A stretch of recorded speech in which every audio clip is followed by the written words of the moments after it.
What is up, everybody? This is JP representing jpfitnesspro.com. Today we got another episode of the Exercise Science Podcast coming at you, and this episode is another community podcast where I ask you guys to ask me questions, and I go over those questions in a kind of Q&A style fashion. So, I asked you guys to ask me some questions. I definitely got some good questions, and we're going to start doing that today. The first question comes from Enzo. I'm sorry if I'm pronouncing that wrong. And he posted this on the Mass forums on Facebook. Mass is a research review. They got a group thing for it, so people ask questions there. He asked this question, and I thought I'd just include it on the podcast because it's a really good question, and a lot of people have questions like these. But his question was, can someone suggest a lower and upper routine for a beginner? So, the main thing to know was, when someone's first starting out training, there are certain things they can do and there's certain things they can't do. First, you need to understand is that if you're a beginner, you don't want overly complex exercises. So, if you're a beginner, I'm not gonna start you off with a single leg, unilateral, dumbbell step up. That's something that I wouldn't throw at a beginner, especially someone, like I said, a beginner, they're just starting out. So you don't want to include overly complex exercises, nothing too complex.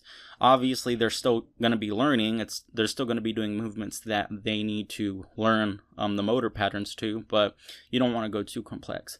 Another thing to note is that a beginner, they do not need to do that much of an exercise, that much work. So you don't need to include a ton of sets in a workout program, or they don't need to be working out 5-6 times a week. That is just, they don't need to be doing that. So those are two main things to know as a beginner. So again, specifically to his question was, he said, can someone suggest a lower and upper routine for a beginner?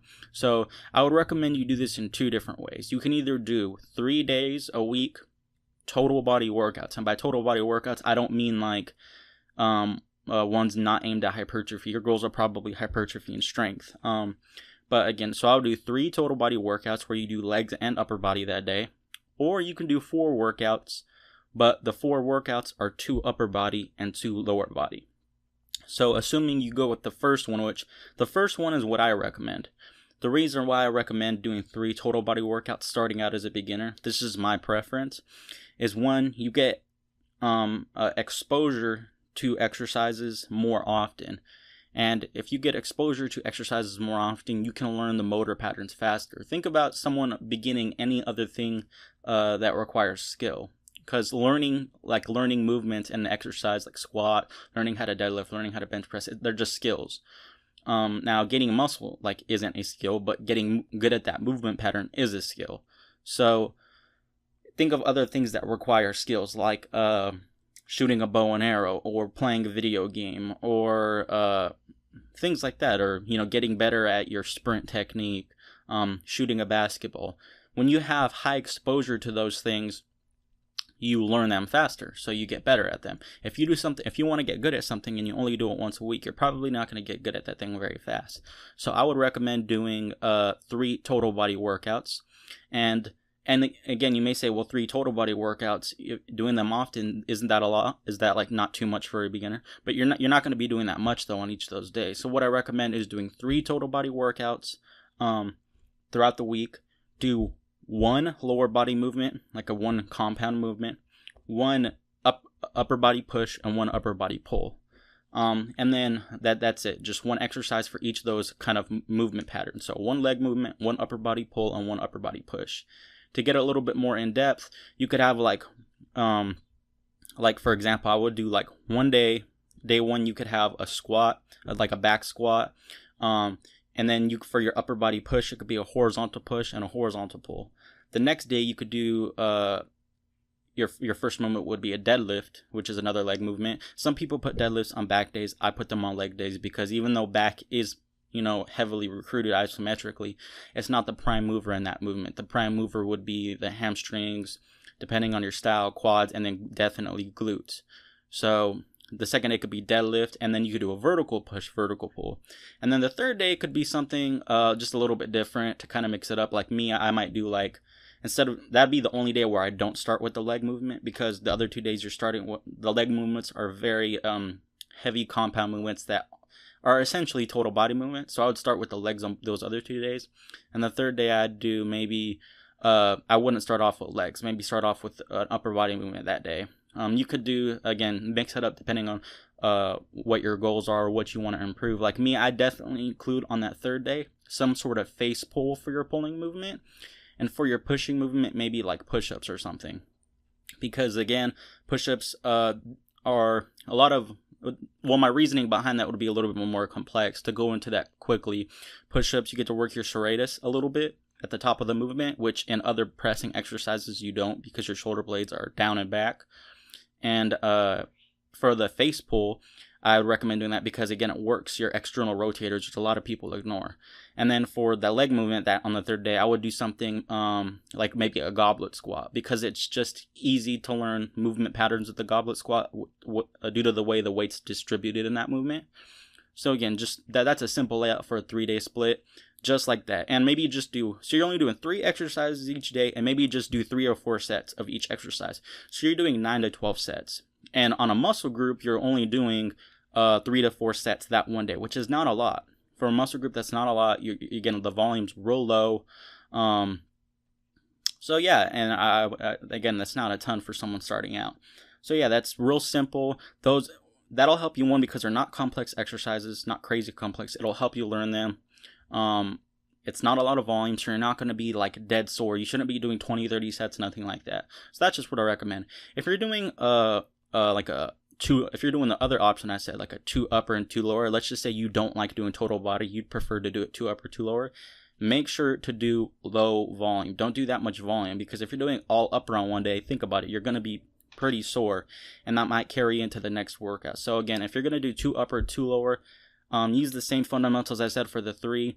Just don't do that much volume, don't do complex exercises, and then make sure you're kind of covering all bases. For upper body days, make sure you include some external rotation work. Make sure you balance horizontal pushes, horizontal pulls, vertical pushes, vertical pulls. And then for leg movements, make sure you have more of a squatty type movement, and then more of a deadlift, like a hip hinge type movement, or a deadlifty type movement is how I think of it. And then anything else you want, like if you think your arms are lacking, you could include a little bit of arms. As a beginner, I don't feel arms are necessary. They're going to see a lot of growth just from compound movements. But if you feel like you want to, you could just do a few sets on biceps and triceps. For legs, again, if you want to include calves, you definitely can if your goal is hypertrophy. So again, stick to basics. Not a lot of volume, and then a high frequency, which will help you learn those movement patterns fairly quick. If you have any more questions, Enzo, you can message me, but hopefully I covered that pretty well for you for being in a podcast. Again, I can talk about that one question for a long time, but I'm not trying to turn that one question to a 30-minute question. So if you have any questions, let me know. All right, the next question comes from, and again, sorry if I pronounced the name wrong, Ishan. He said the quickest way to get a mesomorphic body, his current body is ectomorph, and he only has 2 months. So for people who aren't familiar, a lot of like websites and places, and again, it's not like you either are one and not the other. It's more of a spectrum. But to kind of just make it more simple to understand, is that there's 3 different types of, like 3 different body types. Someone who is a soft body type, basically they're more prone to having like I guess you could say, just to be blunt, being fat. They tend to hold a lot of fat. They don't look athletic. They don't gain a ton of muscle. And then they just gain weight easy. The second body type would be an athletic body type. You know, someone who's more athletic, more muscular. Generally, just it's easier for them to get ripped, or they're just ripped normally. And then the third body type is someone who's skinny. You know, that's people who they don't have a ton of muscle, but they don't have a ton of fat, and they're just hard gainers. They're real skinny. He said that he's currently ectomorphic, which is like ectomorph, and which means he's really skinny, and he wants to get a mesomorphic body, which is more athletic, get more jacked. And he says he only has 2 months. And I'm sorry to say this, Sean, and I'm not trying to feed you bullshit, like a lot of other people might. I'm not saying everybody would, but I'm not trying to just tell you a lie. But you can't go from someone skinny and a hard gainer to jacked and ripped in 2 months. It is just not, it's not possible to do that to a large extent. Now, if your goal was to lose weight, it's a lot easier to lose weight quicker than it is to gain muscle. Gaining muscle is hard. It's a lot harder than it is for someone, like if you had two people, one's trying to lose fat and one's trying to gain muscle, you can lose. I mean, I would say it's safe to lose up to like 16 pounds in 2 months with no problems. And that's if your diet's perfect. That's probably the max I'd recommend someone do. And 16 pounds is a pretty big difference. But for someone trying to gain muscle, you're not going to gain 16 pounds of muscle in 2 months. That's maybe what you'd gain in a year for a complete beginner. And then after that, it'd be dramatically reduced the following years. But to not give you just a cop-out answer and say it's not possible, it's just because you have a shorter time span doesn't mean the fundamentals change. What I would do is just get on, especially if you say you're an ectomorph, get on an intelligent caloric surplus. So find out how many calories you're burning. Eat about 500 calories more than that. So let's just say you figure out that you're burning roughly around 2,300 calories. Again, you could use a calorie calculator to do that. I know calorie calculators aren't a ton accurate, but they do get you in that ballpark. So let's just say you use a calorie calculator and it says you eat 2,300, or you expend 2,300 calories a day. You need to eat 2,800, around 2,800. You can even be a little bit safe and go 3,000 of healthy food. So eat about 500 more calories than you burn, and just stick to a workout program. I would just stick to a workout program. Do not miss a single day. So if your goal is to, if you're working out 3 times a week, don't miss a single day. Make sure you got good quality reps, and make sure you have intelligent progressive overload. Make sure you have a good progression scheme in place, depending on whatever workout program you're doing. And that's just the gist of it, man. I mean, in 2 months, you're kind of putting yourself in a very difficult and unrealistic spot when you have goals like that. Now, just giving you the kind of more wise advice is, think about how you feel right now and how you're trying to rush it. I'm assuming you're trying to say in 2 months because of the summer, but what I would recommend is think about not this summer, but next summer. Don't just say, fuck it. JP saying it's too late. I can't gain a ton of muscle in 2 months, so I'm not even going to try. I don't want you to think that. What you need to do is say, if I feel this way this summer, or whatever, and again, I'm just assuming you're trying to do this for summer because you say 2 months, but it could be whatever goal you have. Just think about, there might be something in the future, a long time from now, that you're like, I need to get in shape for. If you start now, you won't have to sit there and rush. You won't have to sit there and think, I need to hurry up and get this workout program, and then gain all this muscle this quick. You won't have to think that. You'll be like, wow, I'm already ready. I just need to maybe, do some finishing touches on the way that I look. Maybe hit some real delts a bit more, or work on my shoulders a little bit more, or hit my chest a little bit more, just to kind of up it because I feel like it's a little bit lacking. It'll be more things like that versus I need to gain a bunch of muscle in 2 months, which is impossible unless you're taking, unless you're on gear. But so again, just to sum up your question is, get in a good caloric surplus, not too many extra calories, but about 500 extra calories of healthy food. Eat that every single day for the 2 months. And whatever workout program you're on, stick to it. Good quality reps, good range of motion, particular to you. And don't miss any workouts, get good sleep. And that's the best you can do for these 2 months. I mean, doing more workouts than you're supposed to is not going to speed up the process. Eating 3,000 calories more than you're expending is not going to speed up the process. Nothing is going to speed up the process besides doing stuff that's going to harm your body, which is, taking gear, which again, obviously I never would recommend to anybody.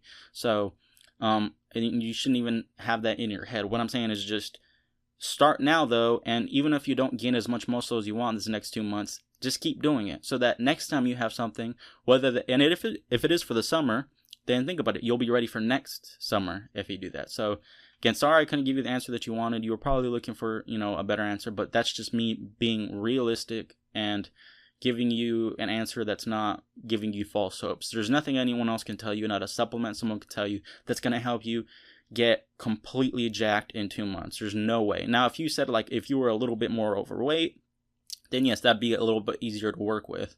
But again, you said you're an ectomorph, and if I'm not mistaken, that means you're skinny hard gainer. So it's in that particular sense, it's just time. You're on the other end of the spectrum. Your goal is to gain muscle, which takes a long time. So, and again, I don't even know if you're a beginner. You could be already working out, and if you're already working out, and you're saying you're trying to gain muscle and you haven't already, I'd assume, and again, I'm not trying to talk bad about the program you're on. I'm assuming that the program you're on probably isn't the best, or maybe you're not even on a program, because you wouldn't even be asking that question. You wouldn't even be asking that question if you were on a program already and that was effective and working for you. But again, sorry if I couldn't answer or give you the answer that you wanted. So on to the next question. The next question is from someone on Tumblr. They asked me this question, and it was a couple of weeks ago, or it wasn't even more of a question, it was more of a statement. And this is just me kind of touching up on the statement. Lifesport Ramblings, that's their Tumblr name, said they're getting frustrated because they keep losing and gaining back the same 4 pounds or so, and I'm over, and they say they're over and they just want to get past it already. But they say they're openly admitting that it's their own fault because they keep having too few many cheat meals. So what I would say to this is that if you know you're the one at fault, if you know you're the one at fault, and it's not due to a lack of knowledge. Like some people, they are sticking to a nutrition plan or whatever they think they're doing is going to work. They're sticking to it, but it's not working. And they're like, well, what's going on? I've been doing this nutrition plan for a while, and I'm not losing the weight that I want. You know, I'm not getting past this, I'm plateauing, but I don't know why. That's different. This case, they're openly admitting and saying that, oh, I'm the one at fault because I'm getting too many cheat meals. What I recommend is you need to stop and look at why you're having those cheat meals, and you need to kind of find tricks and kind of like life hacks, if you would call them, that are going to help you, because your problem right now is adherence. It's not you're saying when you don't have the cheat meals, you're losing the weight, but then you have too many and then you gain the weight back. So that this is kind of like a yo-yo effect, yo-yo dieting. You just keep going up and down, up and down. So what I would recommend is you look at why you're eating these cheat meals. Is it because what you're going to eat instead, it doesn't taste good? Or are the cheat meals you're eating a lot better than the food that aren't your cheat meals? Is it because you're going out with friends? Is it whatever it is? And I'll cover a few scenarios just so maybe, because I don't know your exact scenario. So let's just say your cheat meals are you're going out with friends and they all want to eat or something. Or it could be family, whatever it is. Let's just say it's because you're in an environment where food is presented to you. Whoever you're with, you need to let them know that what your goals are, and to help you out, because nobody's perfect. Again, that'd be like someone who's trying not to drink as much beer is always around people drinking beer. That's going to be really hard for them to stop drinking beer. So, in this sense, if it's people you're around, I'm not saying it's their fault. What I'm saying is, one, you shouldn't be putting yourself in that position, but let's just say you can't help it. You like hanging out with your friends, or you're with your family. Tell them, just explain to them what your goals are and say, look, I do good for a while, but then I start getting cheat meals. When we go out to eat or whatever, can you help me not pick the bad stuff, or not add whatever it is, all these calories onto these meals, or maybe help me pick healthier options. Explain to them that. If you explain to them that and say, look, hey, these are my goals and I want to achieve them. When I go out, we always end up getting cheat meals, and I can't do that. I want to see more progress. I want to break past this plateau. So that's one solution if that's the problem. The next solution is, let's just say it's nothing to do with your friends. Let's just say you're chilling at, it's like you're at work and then it's lunchtime and you want to go out and get something to eat, and you think that cheat meal, that stuff that's making you gain the weight back, whatever it be, fast food, tastes really good, and that's why you get it. And you don't want to eat the healthy stuff because it doesn't taste good. Now, this is a problem with a lot of diets and a lot of like healthier eating, is that people, the healthy foods that they pick are always foods that I guess are kind of like they're expected, and they're foods that in a weird way society picks for them. Like, what's the most known healthy food that people correlate to a diet? It is the most common food that when someone says diet, they think of, and it's a salad, But me, I lost, what was it, 16 pounds in about 16 weeks. Yeah, I was like 16 pounds in like about 4 months. And I didn't eat one salad one time. And just to give you a little bit more, I know that sounds ridiculous, is I'm a vegan. So you think, wow, you're a vegan and you didn't eat any salad and you lost 16 pounds? Yes, it's because it's the foods that I ate, I loved. The healthy foods that I ate, I loved.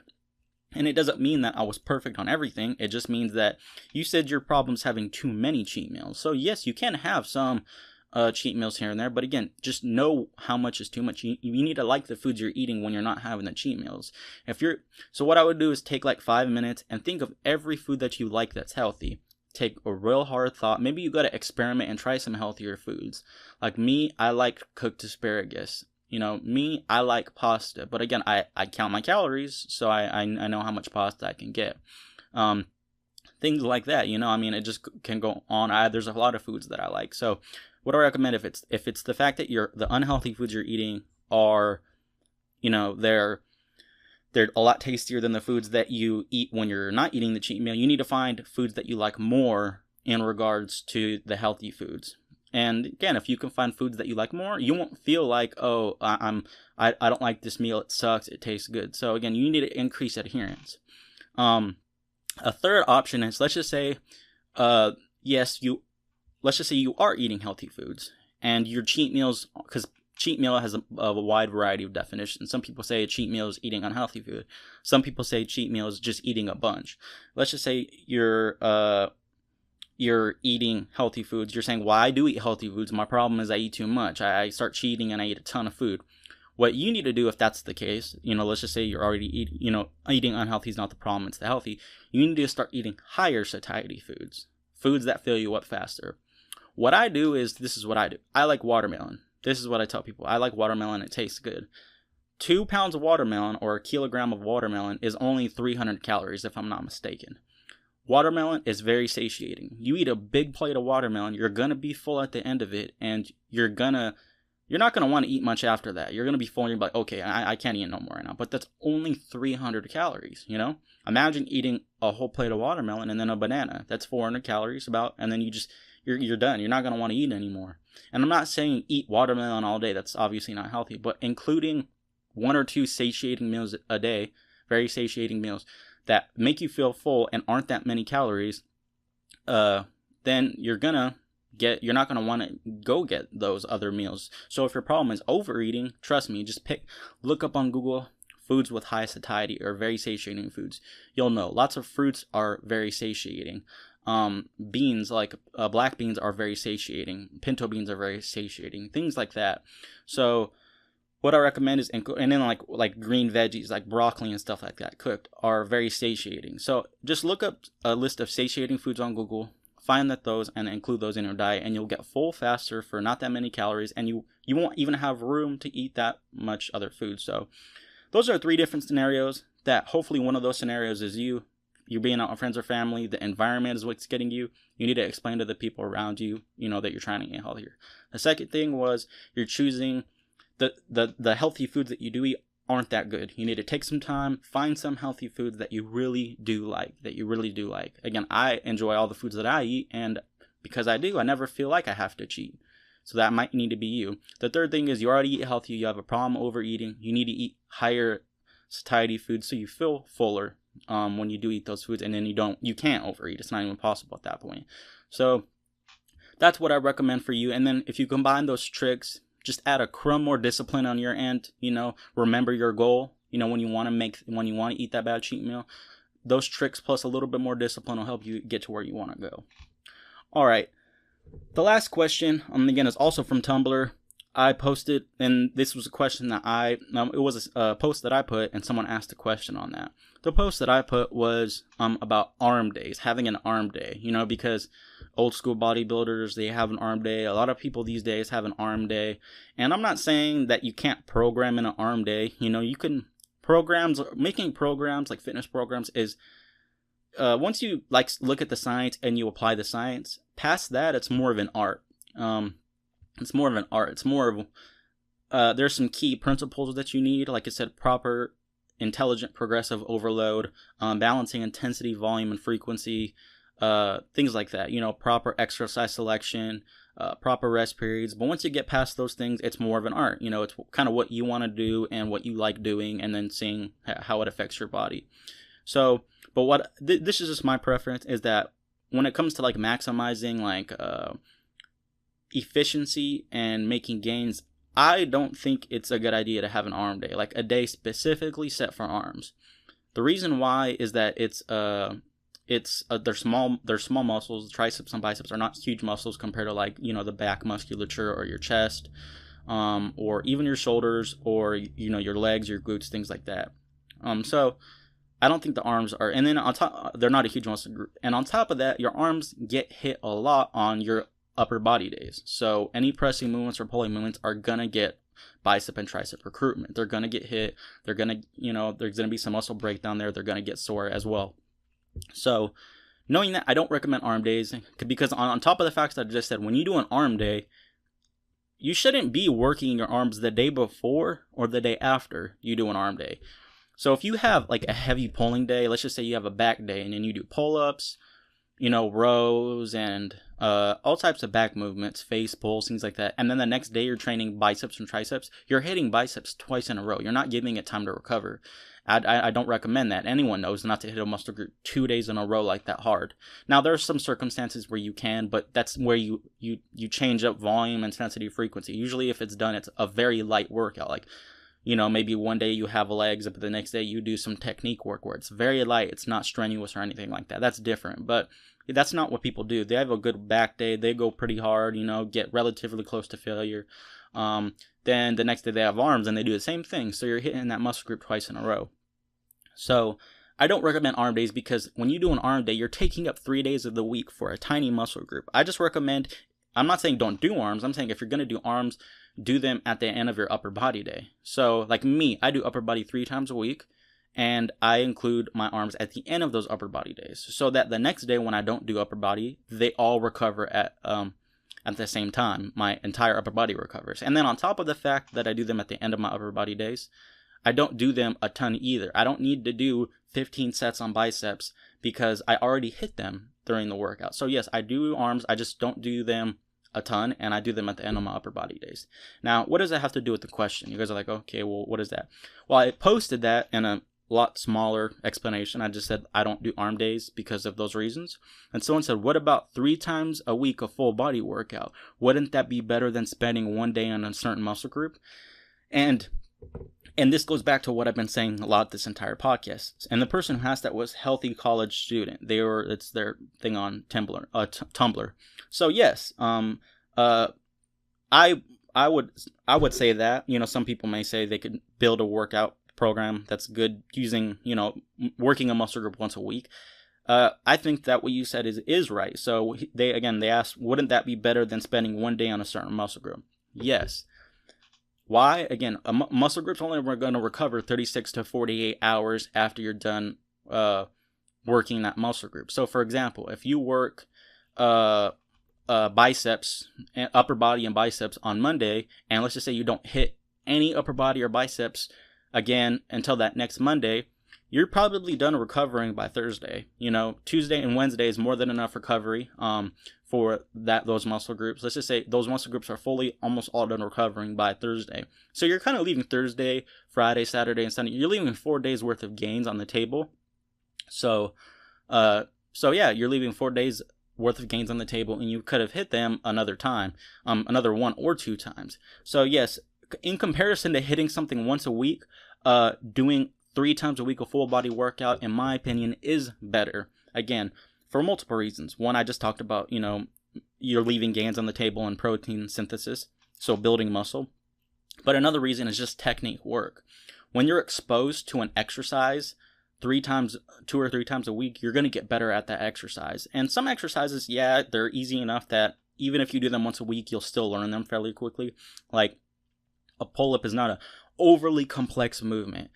But if you're including things like a squat, or if you're including, especially if you're doing any type of Olympic lifting, then yes, more frequency is better. Because in my opinion, because you're going to end up doing that exercise more often, which means you can learn the exercise faster and get more exposure to it. Again, think about any other thing that you look at as a skill. Shooting a basketball, shooting a bow and arrow, things like that. Throwing a baseball. When you only do it once a week, you're going to learn it that quick, or you may, kind of get a little bit, you may need to kind of like grease the groove a little bit more when you start out the next week. But if you're doing it 3 times a week, you never go so long without doing that exercise. So yes, to answer your question straight out, yes, I do think that a total body workout 3 times a week is better than working a muscle group 1 time a week. So thank you everyone for your questions. I really appreciate it. They were really good questions. If you guys have any more questions, I will include them on my next episode of the Exercise Science Podcast when I do the community podcast again. I don't do the community podcast every time I do an Exercise Science podcast. It's just every couple episodes. But yeah, I do ask you guys on my social media platforms, so just keep an eye out. But thank you guys for the questions, and I will see you guys next time.